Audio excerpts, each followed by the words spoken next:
Mao ni mga kabons ang ubod sa dagat o kasili sa dagat. Katuning ubod nga bukugon.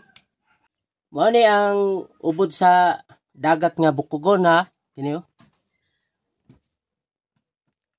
Ang akong gihimo, ako siyang ginani.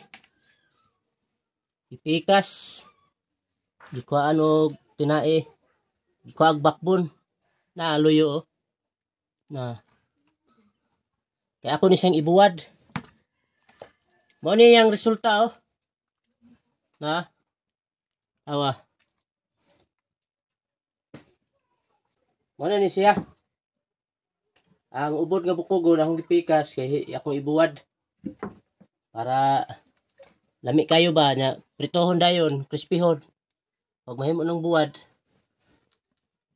crispyhon ni siya nya kining mga bukog niya nga pino. Makuha naman niyang bukog nga pino, ma-crispy na sa oil. Hindi ma-crispy na, mura siya